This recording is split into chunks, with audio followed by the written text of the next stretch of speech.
मुस्लिम देशों के सामने अब सबसे बड़ा सवाल खड़ा हो चुका है।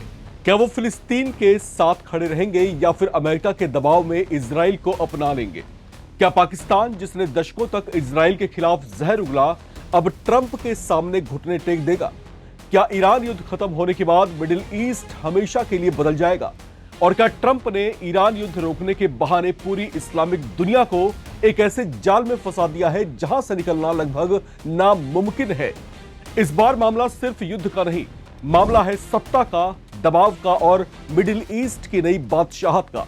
क्योंकि इस बार ट्रंप सिर्फ शांति की बात नहीं कर रहे, वो पूरे इस्लामिक वर्ल्ड की पॉलिटिक्स को रीसेट करने की कोशिश कर रहे हैं। नवभारत टाइम्स की इस रिपोर्ट में आपको बताएंगे अब्राहम अकॉर्ड का वो पूरा गेम प्लान जिसके जरिए पश्चिम एशिया से लेकर मिडिल ईस्ट तक की जियोपॉलिटिक्स को अमेरिका और इजराइल कैसे प्रेशर में लेने और कंट्रोल करने की कोशिशें तेज कर रहे हैं। दुनिया की नजर इस वक्त एक बेहद चालबाज राजनीतिक खेल पर टिकी हुई है। एक तरफ ईरान और अमेरिका जंग को रोकने की डील पर बातें कर रहे हैं, तो दूसरी तरफ अमेरिकी राष्ट्रपति डोनाल्ड ट्रंप ने ऐसा दांव चल दिया है जिसने पाकिस्तान से लेकर सऊदी अरब तक सबको बेचैन कर दिया है। सूत्रों के मुताबिक ट्रंप ने मुस्लिम देशों के नेताओं से साफ कह दिया है कि अगर ईरान युद्ध खत्म होता है तो अगला कदम होगा इजराइल से तालमेल। इस गुजारिश की आड़ में छिपी चेतावनी यह है कि अब्राहम अकॉर्ड में शामिल हो जाओ, वरना आने वाले समय में अमेरिका के साथ रिश्तों की कीमत चुकाने के लिए तैयार रहो। और सबसे बड़ा झटका तो पाकिस्तान को लगा है, क्योंकि जिस देश के पासपोर्ट पर आज भी यह लिखा हुआ है कि इजराइल को वो मान्यता नहीं देता, अब उसी पाकिस्तान पर अमेरिका का प्रेशर बढ़ता दिखाई दे रहा है। यानी सवाल अब सिर्फ इतना नहीं है कि ईरान डील होगी या नहीं, सवाल यह भी है कि क्या ट्रंप पूरी इस्लामिक दुनिया की राजनीति रीसेट करने जा रहे हैं। सूत्रों के मुताबिक ट्रंप ने हाल ही में सऊदी अरब, कतर, यूएई, पाकिस्तान, तुर्की, मिस्र, जॉर्डन और बहरीन के नेताओं के साथ फोन पर लंबी बातचीत की। शुरुआत में चर्चा ईरान और अमेरिका के बीच बन रही डील पर हो रही थी। सभी देशों ने ट्रंप से कहा कि अगर यह समझौता होता है तो वे उसका समर्थन करेंगे। लेकिन तभी अचानक ट्रंप ने ऐसा मुद्दा उठा दिया जिसने कॉल पर मौजूद नेताओं को चुप करा दिया।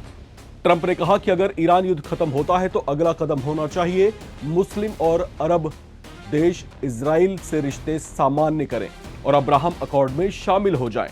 बस यही वो पल था जब माहौल बदल गया।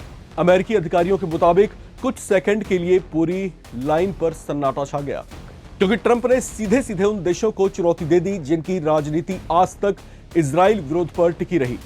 अब सबसे ज्यादा चर्चा पाकिस्तान को लेकर हो रही है, क्योंकि पाकिस्तान खुद को हमेशा फिलिस्तीन का सबसे बड़ा समर्थक बताता रहा है। पाकिस्तान की संसद से लेकर वहां के टीवी डिबेट तक में इजराइल के खिलाफ बयान देना वहां की राजनीति का हिस्सा है। यहां तक कि पाकिस्तानी पासपोर्ट पर साफ साफ लिखा है कि इजराइल के लिए ये देश जो है मान्य नहीं है, मान्यता देता नहीं है। लेकिन अब हालात बदल चुके हैं। पाकिस्तान की अर्थव्यवस्था टूट चुकी है। आईएमएफ के पैसों पर देश चल रहा है। अमेरिका और खाड़ी देशों की मदद के बिना पाकिस्तान एक कदम भी आगे नहीं बढ़ा सकता। ऐसे में अगर ट्रंप सीधे दबाव बनाते हैं तो पाकिस्तान के लिए मना करना आसान नहीं होगा। यही वजह है कि अब सवाल उठ रहे हैं कि क्या पाकिस्तान नमक का कर्ज चुकाने के लिए तैयार है? क्या अमेरिका की मदद और अंतर्राष्ट्रीय सपोर्ट के बदले पाकिस्तान अपना सबसे बड़ा स्टैंड बदल सकता है? हालांकि पाकिस्तान के लिए यह फैसला इतना आसान नहीं होगा, क्योंकि अगर उसने इजराइल को मान्यता देने की दिशा में कदम आगे बढ़ाए तो उसके अपने देश में भारी विरोध खड़ा हो सकता है। कट्टरपंथी संगठन सड़कों पर उतर सकते हैं, सेना और सरकार दोनों पर दबाव बढ़ सकता है। इसलिए इस वक्त पाकिस्तान दोराहे पर खड़ा हुआ दिखाई दे रहा है। अब बात करते हैं सऊदी अरब की। सऊदी क्राउन प्रिंस मोहम्मद बिन सलमान पहले ही इजराइल से रिश्ते सुधारने के संकेत दे चुके हैं, लेकिन गाजा युद्ध के बाद पूरे अरब वर्ल्ड में माहौल बदला हुआ है। फिलिस्तीन के मुद्दे पर जनता का गुस्सा इतना बढ़ा हुआ है कि सऊदी अरब को भी अपना रुख सख्त करना पड़ा। आज सऊदी अरब साफ कह रहा है कि जब तक फिलिस्तीनी राज्य के लिए ठोस और तय रास्ता नहीं होगा तब तक वो इजराइल से रिश्ते सामान्य नहीं करेगा।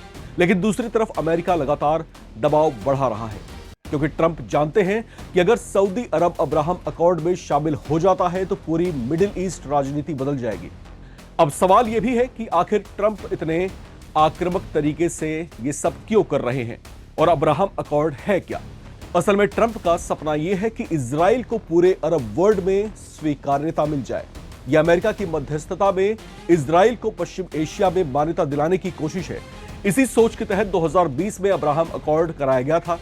उस समय यूएई और बहरीन जैसे देशों ने इजराइल से रिश्ते सामान्य किए थे। ट्रंप इसे अपनी सबसे बड़ी विदेश नीति की सफलता मानते हैं।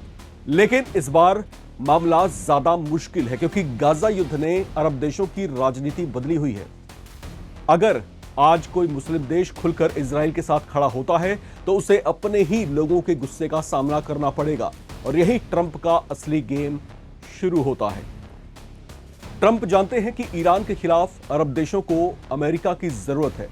सुरक्षा चाहिए, हथियार चाहिए, आर्थिक सहयोग चाहिए, यानी अमेरिका के पास दबाव बनाने के लिए सारे तरीके मौजूद हैं। यही कारण है कि रिपब्लिकन नेता लिंडसे ग्राहम ने भी साफ चेतावनी दी है कि अगर अरब देश ट्रंप की इस पहल का समर्थन नहीं करते तो भविष्य में अमेरिका के साथ उनके रिश्तों पर असर पड़ सकता है। मतलब साफ है, अब मिडिल ईस्ट में सिर्फ युद्ध नहीं चल रहा बल्कि पॉलिटिकल ब्लैकमेलिंग, प्रेशर और डिप्लोमेटिक गेम का सबसे बड़ा दौर शुरू हो चुका है। और सबसे चौंकाने वाली बात यह है कि ट्रंप प्रशासन के अधिकारी कई बार तंज कसते हुए सुने गए हैं कि एक दिन ईरान भी अब्राहम अकॉर्ड में शामिल होगा। सोचिए, डोनाल्ड ट्रंप सरकार कहां तक सोच रही है। अब चलते चलते कुछ सवाल नवभारत टाइम्स के तमाम दर्शकों से भी। आपको क्या लगता है, पाकिस्तान अपना स्टैंड बदलेगा? क्या सऊदी अरब ट्रंप के दबाव में आएगा? और क्या फिलिस्तीन का मुद्दा अब सिर्फ भाषणों तक सीमित रह जाएगा? कमेंट करके अपनी राय जरूर शेयर करें।